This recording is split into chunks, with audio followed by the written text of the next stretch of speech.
Sou Antônio Amorim, a gente está vendo agora a parte de fundos de investimento, cota, valor da cota e transferência de titularidade. As cotas do fundo correspondem a frações ideais de seu patrimônio, são escriturais, nominativas, ou seja, fica no nome do cotista e conferem iguais direitos e obrigações aos cotistas. O valor da cota do dia é resultante da divisão do patrimônio total do fundo, ou seja, o patrimônio líquido, que aí tem o que ele tem a receber, o que ele tem a pagar, dividido pelo número de cotas. Então, patrimônio líquido dividido pelo número de cotas, apurados ambos no encerramento do dia. Então, o valor da cota do dia ela é divulgada, né, no final do dia, depois de o patrimônio ali ter diminuído, ter subido, alguns ativos, ações subiram e tal, e aí calcula quantas cotas tem no fundo, qual é o patrimônio total e dá-se lá o valor por cota, né, o valor da cota do dia. O administrador do fundo e o terceiro contratado para essa finalidade e o distribuidor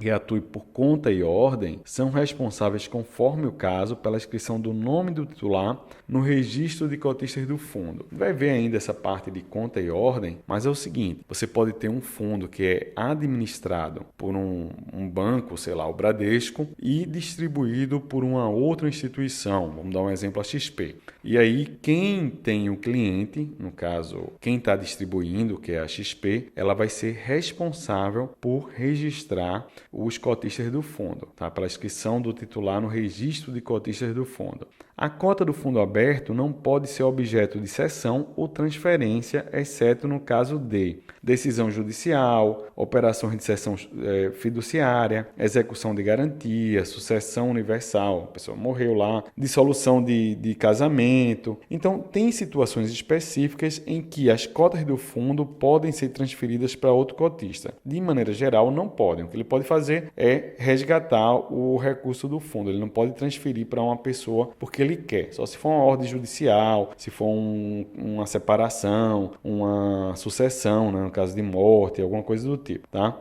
O que pode, na verdade, não em fundos diretamente, é a transferência ou portabilidade em planos de previdência, que não é o fundo de investimento que a gente está vendo aqui nesse momento. As cotas de fundo fechado e seus direitos de subscrição podem ser transferidos. Então, fundo aberto não pode, mas fundo fechado pode. Inclusive, eu expliquei antes que a única forma de você tirar o dinheiro de um fundo fechado é vendendo suas cotas. Então, essas cotas do fundo fechado podem ser transferidas mediante termo de cessão e transferência assinado pelo cedente e pelo cessionário ou por meio de negociação em mercado organizado. Normalmente é na B3, em que as cotas do fundo sejam admitidas à negociação.